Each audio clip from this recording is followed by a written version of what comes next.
If you've watched my channel before, you probably know that I am a huge Hunger Games fan. But as much as I love this series, it's easy to see that it has not had the cultural impact that a lot of other series have had, even though I think that it should have. My name's Dakota, and I think I know why. Of course, I'm gonna blame it on the movies, but it goes a lot deeper than that. The reality is that movies based off of books bring in tons of new readers because these movies are just advertised a lot more, and that's on top of the fact that a lot of people aren't even going to read the books at all, they're only going to watch the movies. But there's a big difference between cultural impacts of movies like Harry Potter and Star Wars compared to the Hunger Games. Now, the thing about Harry Potter and Star Wars is that these movies got very popular at a time where there really wasn't anything else like it. There were other fantasy movies coming out in the early 2000s like The Lord of the Rings and The Lion, the Witch, and the Wardrobe, and Star Trek was out before Star Wars was even thought up, but that's kind of as far as the similarities go. But with the Hunger Games movies, the timing of the release ended up with them being buried and forgotten. For starters, Marvel movies were really starting to take off at this time, so if people are looking for an action movie, they're going to choose Marvel over The Hunger Games. The Hunger Games is not an action series, and I will say that until I'm blue in the face, but at the end of the day, that's what they were being marketed as, and I can't change it. Also at this time, Twilight was really big, and I love the Twilight movies, but not because they're good. And I think people saw a little bit about Katniss and Peeta and just kind of wrote the whole series off without really knowing anything about it. But I do think that the main reason why The Hunger Games isn't talked about much 10 years on is because it got lost in the dystopian craze. The Hunger Games was one of the first big dystopian movies that came out in the 2010s, so its popularity helped launch series like Divergent and The Maze Runner. And while these movies were exciting and shiny and new, a couple years later, people realized that they really weren't that good. The Maze Runner is often confusing at times, and Divergent is just lazy, unoriginal writing. It's like the author took Harry Potter, The Hunger Games, and Ender's Game and just tried to smash them all into one book. And it worked for a time, but when people started getting bored of these badly written dystopian movies, they forgot all about them, and The Hunger Games was an unfortunate casualty. But I think more so than The Hunger Games movies failing because these other movies were bad, I think they failed because they were bad. And I like the movies just fine, they're alright, but like I said, they're just alright, whereas the books were incredible. First off, the world building was done very poorly in the movies. In the book, Suzanne Collins builds PanAm in the image of the modern day United States, and she does it very well. Just kind of talking about what each district provides allows readers to compare it to the US that we know today. Yes, the districts are under an authoritarian rule that we are not. But 12 is still very similar to the coal mining towns in Appalachia. District 11 is very similar to the southern plantations. 10 is like the ranches down in Texas and Oklahoma, etc.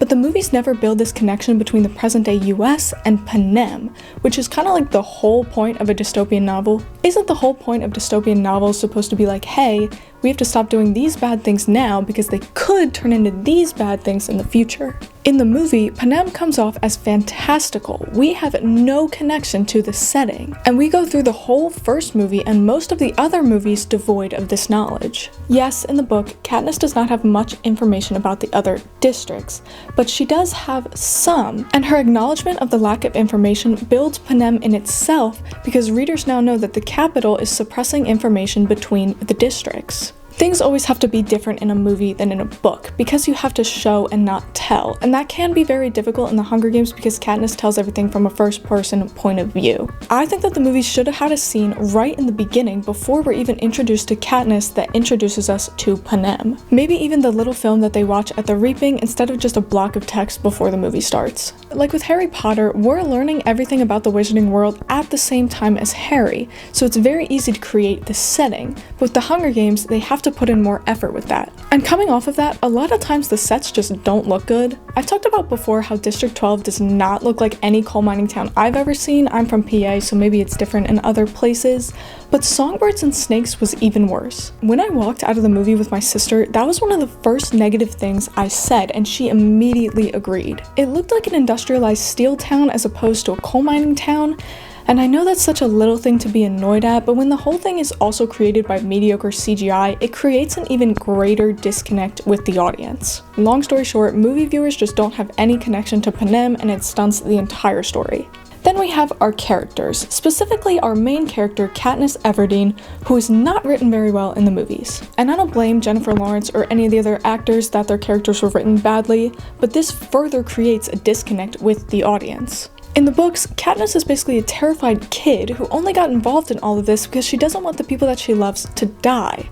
And she's like this throughout the whole series, not just when she volunteers for Prim. She has some things that would give her a leg up in the games, like her ability to shoot and her scrappiness, but she's not really anything special, and that's why she's so inspirational to the people of PanAm, because she's just like them. Katniss is not a career, and she's not particularly big or strong, so her ability to win makes the people of the districts and the readers feel empowered. Compare this to the movies where she comes off as an archetypal heroine who's destined to liberate PanAm.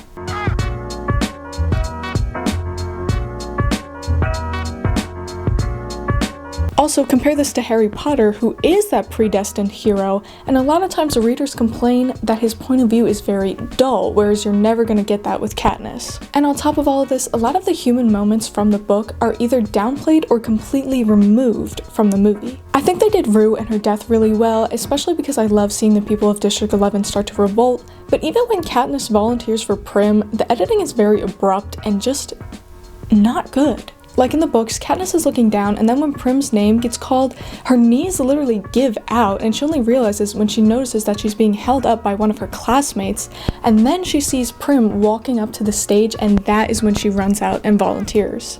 In the movie, Prim's name is called, and then it cuts to a really weird shot of Jennifer Lawrence making this face, and then it cuts back to a shot of Prim, and then Jennifer Lawrence is running out and volunteering. There was no moment of realization, there was no build up to Katniss volunteering, and it's just so awkward that it actually pulls audiences out of the moment. And like I said, a lot of other human moments that would make the audiences really connect with the characters is also taken out throughout the series. Like Peeta's entire personality and the development of his and Katniss's relationship is completely taken out of the first movie, which effectively shoots the entire series in the foot. Or even in the second book, when Finnick and Madge are weaving baskets, or when Finnick and Katniss put on the ointment for their burns and decide to scare Peeta. And this isn't integral to the story, but when most of us have never been living in the woods actively being hunted, but we have played jokes on our friends, that allows us to create so much more of a connection with these characters. And these unimportant scenes allow us to relate and understand so much more about what the characters are going through, and them being omitted from the movie further creates disconnect with these characters. So is it the disconnect from the setting that's creating the disconnect from the characters, or is it the disconnect from the characters that's creating the disconnect from the setting? Neither. It's the disconnect from the setting and the characters creating the disconnect from the story, leading it to have no real cultural impact. Which is bad, because if any modern series needs cultural impact, it's The Hunger Games. And a lot of this wouldn't have any relevance if people just read the book, but they won't be inspired to read the book if they watch the movie and the movie's not that good.